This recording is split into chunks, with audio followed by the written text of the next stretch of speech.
Hello दोस्तों, आप सभी का हमारे यूट्यूब चैनल स्टडी आपके साथ में स्वागत है। आज हम लोग अपने नेक्स्ट 3 डेज़ के करंट अफेयर्स को डिस्कस करने वाले हैं, जो कि 13th अगस्त से 16th अगस्त का होने वाला है।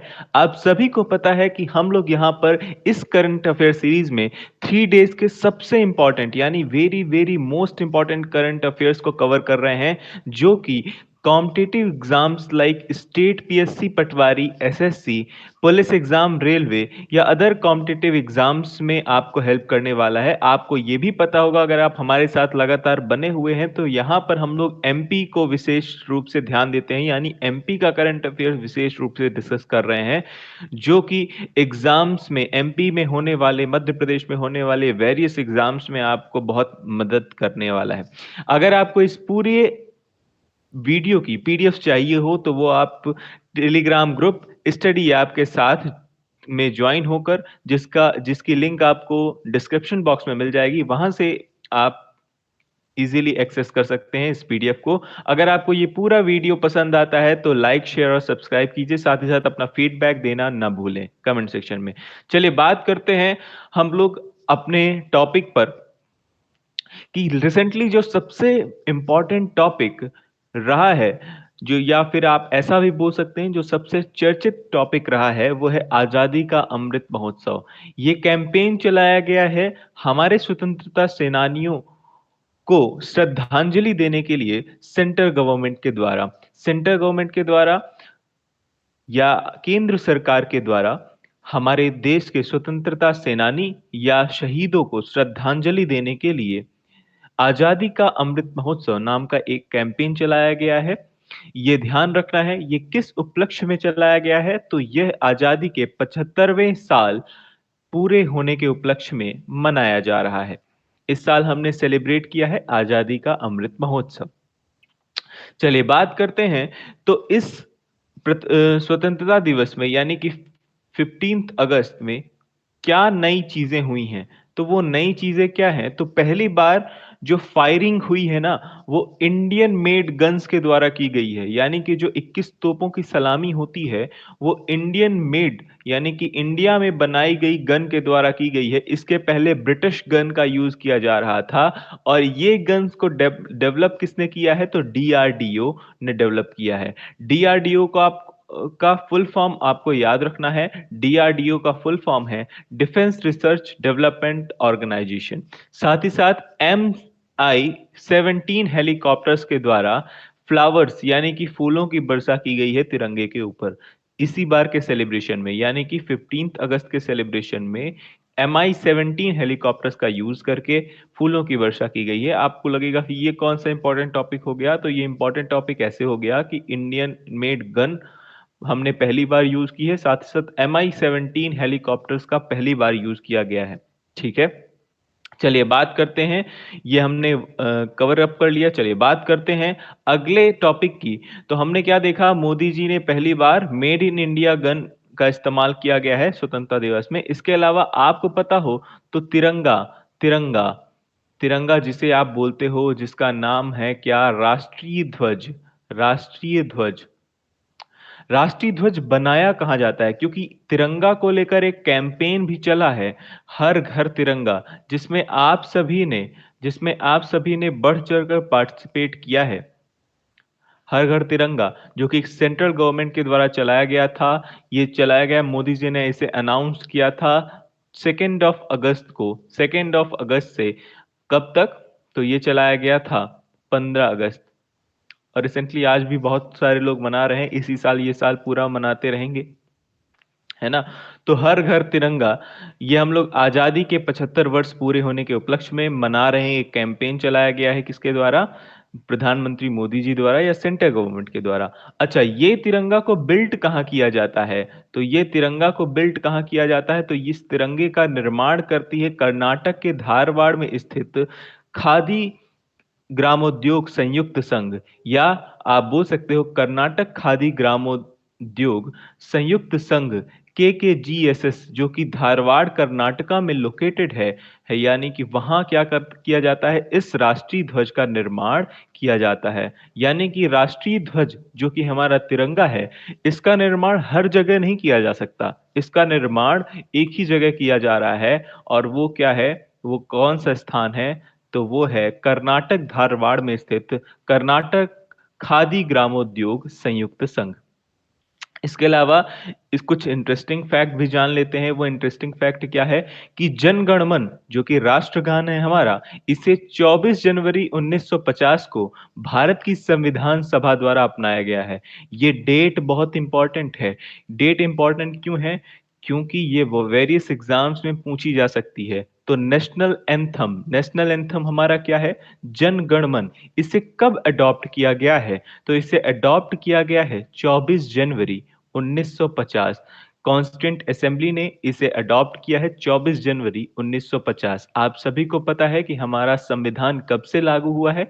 तो हमारा संविधान लागू हुआ है 26 जनवरी 1950। और उसके दो दिन पहले 24 जनवरी 1950 को जनगणमन यानी कि जो कि हमारा नेशनल एंथम है, उसे अडॉप्ट किया गया था कॉन्स्टिट्यूंट असेंबली के द्वारा। इसके अलावा जो हमारा नेशनल फ्लैग है, नेशनल फ्लैग यानी कि राष्ट्रीय ध्वज तिरंगा, उसे पहली बार, या ऐसा आप बोलिए उसका जो पहला वेरिएंट था, पहले वेरिएंट की आप इमेज आप गूगल में डालेंगे तो आपको आसानी से मिल जाएगी इमेज। वो पहली बार किसने डिजाइन किया था? तो जो पहला वेरिएंट है हमारे नेशनल फ्लैग का, उसे डिजाइन किया है एक फ्रीडम फाइटर जिनका नाम है पिंगली वेंकैया, जिनका नाम है पिंगली वेंकैया। पिंगली वेंकैया ने 1921 में भारत के राष्ट्रीय ध्वज का पहला संस्करण डिजाइन किया था। साथ ही साथ वर्तमान के राष्ट्रीय ध्वज को आधिकारिक तौर पर या ऑफिशियली कब अडॉप्ट किया गया है? तो वो उसकी डेट है 22 जुलाई 1947। मैंने अभी रिसेंटली आपको क्या बताया कि नेशनल एंथम यानी कि जन गण मन कब अडॉप्ट किया गया है? तो 24 जनवरी 1950 को। जबकि जो हमारा राष्ट्रीय ध्वज है, यानी कि जो आज का राष्ट्रीय ध्वज है, जैसा जिस रूप में आप अभी देख रहे हो, उसे कब अडॉप्ट किया गया है? तो उसे अडॉप्ट किया गया है 22 जुलाई 1947। ये क्वेश्चन ऑलरेडी पीएससी में पूछा जा चुका है। एमपीपीएससी की बात कर लीजिए तो एमपीपीएससी में ही ये पूछा जा चुका है कि 22 जुलाई 1947 को हमारे राष्ट्रीय ध्वज यानी नेशनल फ्लैग को आधिकारिक तौर पर कॉन्स्टिट्यूंट असेंबली द्वारा, या आप ऐसा बोलो भारत के द्वारा अडॉप्ट किया गया था। चलिए बात करते हैं। तो ये डेट क्योंकि अलग है, ये डेट अलग है, इसलिए इस डेट को भी याद रखना है। कॉन्स्टिट्यूंट असेंबली, सॉरी मैंने बोल दी क्योंकि कॉन्स्टिट्यूंट असेंबली तो बाद में आई थी। तो हमारे भारत द्वारा कब अडॉप्ट किया गया था? 22 जुलाई 1947। चलिए बात करते हैं अगली, कुछ इंपॉर्टेंट क्वेश्चन भी देख लेते हैं। वो क्वेश्चन क्या है कि what is the name of hosting flag campaign which was launched by government of India? तो क्या है होस्ट करना फ्लैग कैंपेन, यानी कि अपने एक फ्लैग का कैंपेन चलाया गया था, हमारे नेशनल फ्लैग को हर जगह लहराने का एक कैंपेन चलाया गया था अंडर आजादी का अमृत महोत्सव। उस कैंपेन का नाम क्या है? उस कैंपेन का नाम आप सभी को पता है, हर घर तिरंगा। आप सभी ने अपने घर में तिरंगे को सम्मान पूर्वक लहराया होगा या फहराया होगा, है ना? तो वही कैंपेन, वो किस कैंपेन के अंतर्गत है? तो उस कैंपेन का नाम है जो कि सेंट्रली स्पॉन्सर्ड क्या है, कैंपेन है जिसका नाम है हर घर तिरंगा। अगला क्वेश्चन क्या है, अगला प्रश्न है, to celebrate Har Ghar Tiranga central government has made amendment to which code? यानी कि आपको मैं अगर बताऊं तो आज का जो तिरंगा आप देख रहे हो, ये तिरंगा आप इसके पहले आप हर जगह, यानी कि आप अपने घर में आज इस साल के पहले तक कभी अपने घर में नहीं फहराया होगा आपने तिरंगा। अगर आपको नहीं पता हो तो आप अपने घर के बड़ों से पूछिए, आज के पहले कभी उन्होंने घर में ऐसे फहराया है तिरंगा? तो वो बताएंगे कि ऐसा नहीं फहरा सकते, क्योंकि ये क्या है, ये अधिकार आप सभी को नहीं था। लेकिन ये अधिकार दिया किसने? तो ये अधिकार दिया है इस बार के अमेंडमेंट ने। फ्लैग कोड ऑफ इंडिया 2002 में अमेंडमेंट करके सेंट्रल गवर्नमेंट ने इस बार हर घर तिरंगा कैंपेन को लॉन्च किया। यानी कि अब आप क्या कर सकते हो, इस साल आप पर्टिकुलरली क्या कर सकते हो, हर एक जगह यानी हर घर में आप तिरंगा आसानी से फहरा सकते हो। अगर अदरवाइज अगर आप इससे पहले कभी होता तो आप इसके पहले अभी कभी करते तो आपको इसके लिए कुछ सजा भी सुनाई जा सकती थी, है ना। तो हम लोग क्या बोल रहे हैं कि हर घर तिरंगा, हर घर तिरंगा, यानी कि तिरंगा का एक लॉ, फ्लैग का एक लॉ बना हुआ था, फ्लैग कोड ऑफ 2002। और उसके अंतर्गत फ्लैग के लिए क्या, हमारे राष्ट्रीय ध्वज के लिए क्या रूल्स होने चाहिए, वो सारे रूल्स आपको देखने को मिलते थे इस लॉ में, है ना। ये क्या है, एक लॉ है। ठीक है, चलिए बात करते हैं नेक्स्ट क्वेश्चन की। नेक्स्ट क्वेश्चन है, India has completed how many years of independence. तो ये आपको पता है कि 75 ईयर ऑफ इंडिपेंडेंस इंडिया ने कंप्लीट कर लिया है। इसके अलावा फोर्थ नंबर, व्हेन आजादी का अमृत महोत्सव प्रोग्राम लॉन्च्ड। तो ये प्रोग्राम कब लॉन्च किया गया था, आजादी का अमृत महोत्सव प्रोग्राम कब लॉन्च किया गया था, ये बहुत ही इंपॉर्टेंट प्रश्न है। ये 12 मार्च 2021 को अडॉप्ट, या आप ऐसा बोलो कि बिगिन किया गया था, शुरुआत की गई थी। तो यहां से आपको दो क्वेश्चन तो बड़े आसानी से याद रखने हैं कि जो फ्लैग कोड में अमेंडमेंट है वो किस एक्ट के थ्रू, तो फ्लैग कोड ऑफ इंडिया 2002 के थ्रू किया गया। और दूसरा आपको याद रखना है कि आजादी का अमृत महोत्सव प्रोग्राम कब लॉन्च किया गया है, तो वो लॉन्च किया गया है 12 मार्च 2021 को। अगर किसी का बर्थ डेट हो 12 मार्च तो आप वहां से भी याद कर सकते हैं, ठीक है, शॉर्टकट रूप में। चलिए बात करते हैं अगली बात कि अभी रिसेंटली आपको पता हो तो क्योंकि आजादी का अमृत महोत्सव मनाया गया, है ना, सेलिब्रेट किया गया, इसलिए बहुत सारे चेंजेस भी किए गए। साथ साथ मैंने आपको पिछली वीडियो में आपको बताया था, जब हमने रामसार साइट्स की बात की थी, तो रामसार साइट्स में हमने बताया था कि ये इसका लक्ष्य कितना है, 75 तक पहुंचाने का लक्ष्य। यानी कि अपने इंडिया में अब करेंटली 75 रामसार साइट्स हो चुकी हैं। कितनी हो चुकी हैं, टोटल 75 रामसार साइट्स हो चुकी हैं। अब आप बोलोगे सर मध्य प्रदेश में कितनी है, क्योंकि मध्य प्रदेश से ओरिएंटेड की भी हम बात कर रहे हैं, तो मध्य प्रदेश में टोटल 4 हो चुकी हैं। इसके पहले हमने 3 का नाम पढ़ लिया था। 3 का नाम हम लोग ऑलरेडी जानते हैं, प्रीवियस वीडियो में आप जाकर देखिए, आपको चीजें, अगर आप लगातार बने हुए हैं तो आपको चीजें बहुत ही आसानी से समझ में भी आ रही होंगी, साथ ही साथ आपको चीजें याद भी हो रही होंगी, मुझे ऐसी उम्मीद है। तो रामसर साइट्स अभी कितनी हो चुकी हैं पूरे इंडिया में, तो 75 हो चुकी हैं। रिसेंटली 11 और साइट्स को रामसर साइट्स के अंदर इंक्लूड किया गया है। और अब टोटल कितनी हो गई है, रामसर साइट्स कितनी हो गई हैं, तो 75 हो गई। तो ये नंबर मुझे लगता है आसानी से याद हो जाएगा, क्योंकि क्योंकि हम लोग आजादी का अमृत महोत्सव मना रहे हैं और 75, या फिर आप ऐसा भी बोल सकते हो कि 75th ईयर ऑफ इंडिपेंडेंस हम लोग मना रहे हैं। तो आपको कैसे याद रखना है, तो 75th ईयर ऑफ इंडिपेंडेंस और 75th कितनी है, रामसर साइट्स हैं। अब टोटल मतलब अब क्योंकि रामसर साइट्स बढ़ गई हैं, तो किस स्टेट में सबसे ज्यादा रामसर साइट्स हैं, ये भी पूछा जा सकता है, तो वो भी हम लोग कवर कर लेते हैं। तो Tamil Nadu, Tamil Nadu Tamil Nadu has maximum number of Ramsar sites, जिसका जो कितनी है 14। और उसके अलावा यूपी यानी कि उत्तर प्रदेश में आपको 10 साइट मिल जाएंगी। तो तमिलनाडु में कितनी हो गई हैं, तमिलनाडु में 14 और यूपी में कितनी है 10, जबकि एमपी में कितनी है 4।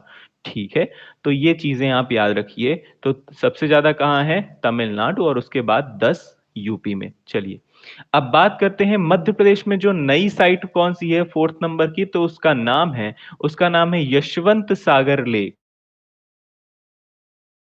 इंदौर में देखने को मिल जाएगा, इंदौर डिस्ट्रिक्ट के अंदर। और इसके पहले भी हमने एक देखा था, उसका नाम आप मुझे कमेंट सेक्शन में बताइएगा, वैसे मैं ही बता दूंगा थोड़ी देर में, लेकिन आप फिर भी अगर आप कंटिन्यू वीडियो देख रहे हैं तो आप बता सकते हैं, या फिर आप अपने से भी मेंशन कर सकते हैं वो चारों साइट्स के नाम। अगर आप चीजों को कमेंट सेक्शन में लिखते हैं, या फिर किसी भी आंसर को आप लिखते हैं कमेंट सेक्शन में, या कुछ भी आप लिखते हैं, तो आपको भी पता होगा कि जो चीज आप लिखते हो वो चीजें आपको ज्यादा टाइम तक याद रहती हैं। इसलिए जरूर से लिखिएगा, या फिर आप अपने जवाब जरूर दीजिएगा। चलिए बात करते हैं कि अगली चीज, तो अगली चीज है कि मध्य प्रदेश में टोटल कितनी रामसर साइट्स हो गई हैं, तो 4। पहला हमने देखा था भोजताल। भोजताल में देखो अपर लेक और लोअर लेक दोनों आता है, और भोजताल कहाँ है ये आपको पता ही है, भोपाल में। इसे इसमें से अपर लेक किसने कंस्ट्रक्ट करवाया है, तो राजा भोज ने कंस्ट्रक्ट करवाया है यानी बनवाया है। और लोअर लेक किसने बनवाया है, तो लोअर लेक छोटे खान ने बनवाया है। ठीक है, तो कुछ चीजें तो आपको ऑलरेडी याद होगी, क्योंकि हमने प्रीवियस वीडियो में भी ये डिस्कस किया था कि भोजताल, भोजताल कहाँ है, भोपाल में। अपर लेक किसने बनवाया है, राजा भोज, और लोअर लेक छोटे खान ने। चलिए दूसरी बात करते हैं, सांख्य सागर लेक।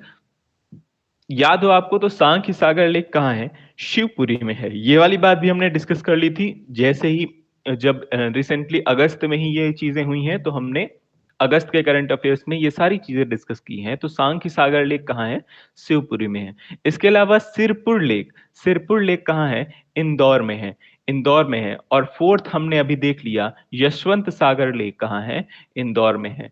तो इनमें से देखो कुछ कुछ चीजें तो आपको आसानी से याद हो जाएंगी। भोज आपको पता है राजा भोज ने बनवाया होगा, कहाँ, भोपाल में, तो ये तो मुझे लगता है सबसे बन जाएगा। और सांख्य सागर थोड़ा सा अलग है, इसलिए सांख्य सागर को आप इंपॉर्टेंट मानकर चलना, इंपॉर्टेंट मानकर चलना, क्योंकि ये थोड़ा सा अलग जगह पे है, शिवपुरी डिस्ट्रिक्ट में है। मध्य प्रदेश की शिवपुरी डिस्ट्रिक्ट में सांख्य सागर लेक है, और इसे रामसर साइट्स में भी इंक्लूड किया गया है। और इसके अलावा सिरपुर लेक और यशवंत सागर लेक, जो लोग इंदौर में रहते हैं उनको तो चीजें आसानी से याद हो जानी चाहिए कि सिरपुर और यशवंत, सिरपुर यशवंत कहाँ है, सिरपुर यशवंत कहाँ है, सिरपुर लेक या यशवंत सागर लेक, इंदौर में। चलिए इसके अलावा एक और टॉपिक कौन सा है, वर्ल्ड वेटलैंड डे। अब ये इंपॉर्टेंट क्यों हो जाता है, अगर मैं आपको बताऊं तो ये इंपॉर्टेंट इसलिए हो जाता है, 2 फरवरी को सेलिब्रेट किया, क्योंकि यहाँ पर इतनी सारी रामसर साइट्स, आपने देखा कि टोटल 75 रामसर साइट्स बन गई हैं अपने इंडिया में। तो विश्व आर्द्र भूमि दिवस कब मनाया जाता है, तो 2 फरवरी। तो ये भी इंपॉर्टेंट हो जाता है, क्योंकि आर्द्र भूमि या वेटलैंड को ही तो हम लोग रामसर साइट्स में इंक्लूड करते हैं। तो इस वजह से ये इंपॉर्टेंट हो गया है ये प्रश्न। तो आपको याद रखना है, वर्ल्ड वेटलैंड डे 2 फरवरी को मनाया जाता है, 2 फरवरी को मनाया जाता है। चलिए बात करते हैं अपने नेक्स्ट करंट अफेयर की। तो हमारा अगला करंट अफेयर एमपी से ही रिलेटेड है, और ये भी इंपॉर्टेंट है। एमपी की ऐसी फर्स्ट फ्री डिस्ट्रिक्ट जो कि टीबी फ्री हो चुकी है, यानी कि टीबी आपको पता हो एक बीमारी है, ट्यूबरकुलोसिस, ट्यूबरकुलोसिस। और आपको ये चीजें पता हो, एमपी की ऐसी पहली डिस्ट्रिक्ट जो कि टीबी से मुक्त हो चुकी है, वो कौन सी है, बैतूल है, बैतूल है। इसके अलावा मध्य प्रदेश, आप ऐसा भी बोल सकते हो, मध्य प्रदेश का प्रथम क्षय रोग मुक्त जिला बैतूल। और सेकंड हमारा है कि दतिया डिस्ट्रिक्ट, यानी मध्य प्रदेश का दतिया जिला नशा मुक्ति अभियान में भारत में प्रथम स्थान पर है। यानी कि जो सेंटर द्वारा चलाई गई एक स्कीम है, नशा मुक्ति अभियान, या कैंपेन आप बोलिए, ये कैंपेन है नशा मुक्ति अभियान। इसमें दतिया डिस्ट्रिक्ट ऑफ मध्य प्रदेश, यानी मध्य प्रदेश की दतिया डिस्ट्रिक्ट की रैंक क्या है, फर्स्ट है। कौन सी रैंक है, फर्स्ट है। यहाँ पर बहुत अच्छे से ये अभियान का पालन किया जा रहा है। इस वजह से मध्य प्रदेश के दतिया जिले को भारत में प्रथम स्थान मिला है। ठीक है, तो दो चीजें याद रखना है, नशा मुक्ति अभियान में किसका नाम याद रखना है, दतिया का नाम याद रखना है। इसके अलावा ट्यूबरकुलोसिस में आपको बैतूल का नाम याद रखना है। ठीक है, चलिए बात करते हैं कि विच इंस्टीट्यूशन लॉन्च स्पार्क विच वर्चुअल स्पेस पार्क।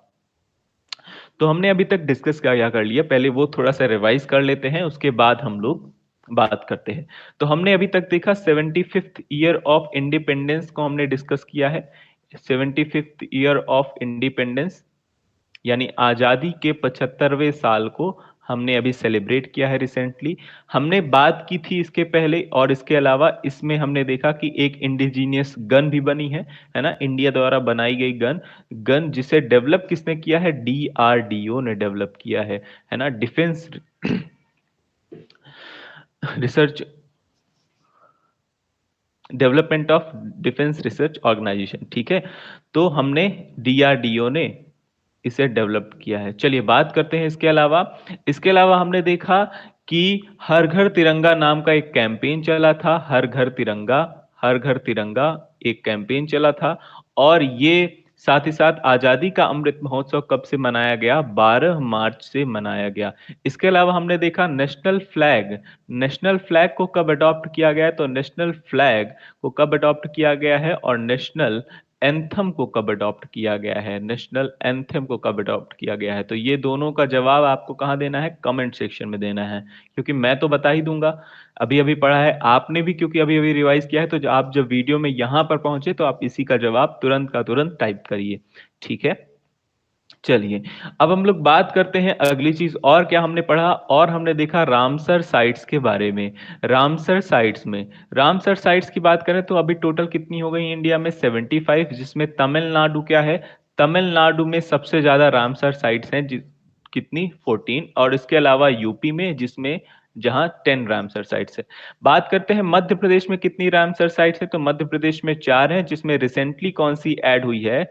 यशवंत सागर लेक। कौन सी है? यशवंत सागर लेक। यशवंत सागर लेक, ठीक है, जो कि कहाँ है? इंदौर में है। ठीक है, चलिए तो इस तरह से हमने ये सारी चीजें डिस्कस की। इसके अलावा वर्ल्ड वेटलैंड डे कब मनाया जाता है? तो वर्ल्ड वेटलैंड डे कब मनाया जाता है? 2 फरवरी को मनाया जाता है। विश्व आर्द्र भूमि दिवस कब मनाया जाता है? 2 फरवरी को मनाया जाता है। इस तरह से हमने ये सारी चीजें रिवाइज कर ली। अब हम लोग देख रहे हैं, अब हम लोग देखते हैं कि ऐसा कौन सा इंस्टीट्यूशन है जिसने स्पार्क, जो कि एक वर्चुअल स्पेस पार्क है, स्पार्क का मतलब क्या है? स्पार्क का मतलब है क्या है? तो ऐसा कौन सा इंस्टीट्यूशन है जिसने spark, the space tech park launch किया है या बनाया है? किसने बनाया, किस इंस्टीट्यूशन ने बनाया है? तो इस इंस्टीट्यूशन का नाम है ISRO, Indian space research organisation, इसका नाम भी याद रखना है। और इसके जो चेयरमैन है, करंट चेयरमैन, इनका नाम बहुत इंपॉर्टेंट है, इनका नाम बहुत इंपॉर्टेंट है, इनका नाम है एस सोमनाथ। तो it was launched by ISRO chairman S. Somnath, and Virtual Space Museum hosts several document images and videos related to launch vehicles, satellites, scientific mission, as well as pioneers of India's space sector. तो हम लोग क्या कह रहे हैं? हम लोग ये कह रहे हैं कि इसरो ने एक पार्क बनाया है, एक वर्चुअल स्पेस पार्क बनाया है, जहां पर लॉन्च वाहन, उपग्रहों या वैज्ञानिक मिशन को आपको वर्चुअली दिखाया जाएगा। और उसकी इमेज मैं आपको दिखाता हूं, वो कुछ इस तरह से है, जैसे सन की इमेज आपको किस तरह से दिख रही है, वो इस तरह की सन की इमेज आपको दिख रही है। तो ये सारी चीजें आपको कहाँ मिलेंगी? कि इस पार्क में मिलेगी। तो इस पार्क का नाम क्या है? स्पार्क। क्या नाम है? स्पार्क। स्पार्क। स्पार्क किसने डेवलप किया है? इसरो ने डेवलप किया। देख रहे हो कितना जबरदस्त पार्क है? यहाँ पर आपको सारी चीजें वर्चुअली देखने को मिलेंगी, चीजें देखने को मिलेंगी कि यहाँ पर किस तरह से उपग्रह हैं वहां पे, यानी स्पेस में किस तरह से उपग्रह हैं किस तरह से वो मूव कर रहे हैं, साथ ही साथ वहां पर किस तरह से सैटेलाइट्स को लॉन्च किया जाता है। ये सारी चीजें आपको यहाँ पर देखने को मिलेगी, किस तरह की सैटेलाइट्स होती हैं। जैसे यहाँ पर आपको कुछ चीजें इमेज में यहाँ पर देखने को मिल रही हैं, अगर आपको नहीं दिख रहा हो तो ये क्या है? सैटेलाइट्स हैं, ये जो सैटेलाइट्स लगी हुई हैं। ठीक है, ठीक है, तो ये हो गया हमारा। और ये जो आपको दिख रहा है, ये इमेज किसकी है? ये है आपकी इमेज सोलर सिस्टम की। ठीक है, सोलर सिस्टम, कितनी जबरदस्त, कितना जबरदस्त पार्क है। और ये पार्क किसने डेवलप किया है? तो इसरो ने डेवलप किया है। इसरो के चेयरमैन का नाम आपको याद रखना है। क्या नाम है? एस सोमनाथ इसके चेयरमैन है। ठीक है, इसके पहले सिवान साहब थे। चलो, के सिवान साहब थे। चलिए बात करते हैं अगले करंट अफेयर की। तो जो अगला करंट अफेयर है वो वर्ल्ड हाईएस्ट रेलवे ब्रिज, यानी कि पूरे दुनिया का सबसे हाईएस्ट रेलवे ब्रिज, दुनिया का सबसे ऊंचा रेलवे पुल कौन सा है? कौन सा है या कहां पर बनाया गया है? तो ये चिनाब रेल ब्रिज है, यानी चिनाब रिवर के ऊपर से ये गुजरता है, जम्मू कश्मीर में। तो कहां बनाया गया है? जम्मू कश्मीर में। तो रेलवे ब्रिज आप इमेज आसानी से देख सकते हैं कि Chenab railway bridge Chenab river के ऊपर होगा, जाहिर सी बात है। इसके अलावा ये दुनिया का सबसे ऊंचा रेलवे पुल है, दुनिया का सबसे ऊंचा, ऐसा वैसा नहीं कि बस इंडिया का हो, दुनिया का सबसे ऊंचा रेलवे पुल है। ठीक है, हाइट वाइट से मतलब नहीं है, लेकिन आपको ये याद रखो कि ये कहाँ बनाया गया है। तो ये इसका इसका नाम गोल्डन पॉइंट है और इसे कहाँ चेनाब रिवर पर कहाँ जम्मू एंड कश्मीर में इसे बनाया जा रहा है या बनाया गया। ठीक है, इसका एम क्या है? It provide the connectivity, direct connectivity to Kashmir valley, यानी कश्मीर वैली जाने के लिए एक पर्टिकुलर रास्ता है। साथ ही साथ एमपी में ये जो करंट अफेयर है ना, ये आपको मध्य प्रदेश का विकास दर्शाता है। तो मध्य प्रदेश का विकास किस लेवल पर होने वाला है, ये करंट अफेयर आपको पता चलने वाला है। बहुत ही जबरदस्त करंट अफेयर की न्यूज है ये, जिसका नाम है, चलिए पढ़ते हैं। Airport authority of India has been given clearance for the construction of biggest airport of India in which district of Madhya Pradesh. तो क्या कह रहा है कि airport authority of India Madhya Pradesh के किस जिले में भारत के सबसे बड़े हवाई अड्डे का निर्माण करने की मंजूरी दी गई है। यानी कि अभी बनाया नहीं गया है, बनाया जाएगा। भारत का यानी कि इंडिया का सबसे बड़ा हवाई अड्डा या सबसे बड़ा एयरपोर्ट कहां बनाया जाएगा? मध्य प्रदेश में बनाया जाएगा। सोचो, एक तो आपने देख लिया था रानी कमलापति स्टेशन, है ना, बहुत ही जबरदस्त बना हुआ है। और मध्य प्रदेश में, अपने ही मध्य प्रदेश में देवास डिस्ट्रिक्ट में भारत का सबसे बड़ा एयरपोर्ट बनाया जाने वाला है और इसकी मंजूरी एयरपोर्ट अथॉरिटी ऑफ इंडिया ने दे दी है। एयरपोर्ट अथॉरिटी ऑफ इंडिया ने दे दी है। तो जबरदस्त न्यूज है ये। आपको ध्यान रखना है कि ये तो वैसे नहीं है, ये जो इमेज आपको दिख रही है ये वहां की इमेज नहीं है, लेकिन हम लोग क्या कह रहे हैं? हम लोग कह रहे हैं कि एयरपोर्ट अथॉरिटी ऑफ इंडिया ने भारत के सबसे बड़े हवाई अड्डे का निर्माण के लिए मंजूरी दी है। कहां बनाया जाएगा? ये देवास में बनाया जाएगा, देवास में बनाया जाएगा। ठीक है, तो बहुत ही इंपॉर्टेंट न्यूज है, बहुत ही इंपॉर्टेंट न्यूज है। थोड़े दिन में आपको जब ये कंस्ट्रक्ट हो जाएगा तो ये बाद में पता चलेगा, लेकिन ये न्यूज बहुत ही जबरदस्त है, तो आपके लिए जानना जरूरी है। बहुत ही जबरदस्त इंफ्रास्ट्रक्चर होने वाला है। सोचो कि मध्य प्रदेश में सबसे बड़ा और सबसे जबरदस्त हवाई अड्डा बनने वाला है। कहाँ? देवास में। चले, तो इस तरह से हमारा ये वीडियो यहीं पे समाप्त होता है। अगर आपको इनमें से कोई भी चीज़ों में कहीं पर भी डाउट हो तो वो आप मुझसे कमेंट सेक्शन में या फिर हमारे किन्हीं भी सोशल मीडिया हैंडल्स, चाहे टेलीग्राम में हो चाहे फेसबुक पे हो, यहाँ पर आप मुझसे ज्वाइन होकर या जुड़कर आप मुझसे सहायता प्राप्त कर सकते हैं। कुछ भी डाउट हो तो आप मुझसे यहाँ पे पूछ सकते हैं। साथ ही साथ अपने फीडबैक ज़रूर दीजिएगा कमेंट सेक्शन में। तब तक के लिए आप सभी से मेरा ये अनुरोध है कि आप इस वीडियो को ज़्यादा से ज़्यादा लोगों में या ज़्यादा से ज़्यादा दोस्तों में शेयर कीजिए और साथ ही साथ हमारे चैनल को सब्सक्राइब भी कीजिए अगर आपको ये अच्छा लगता है हमारा एफर्ट तो। चलिए, तब तक के लिए आप सभी अपना ख्याल रखिएगा।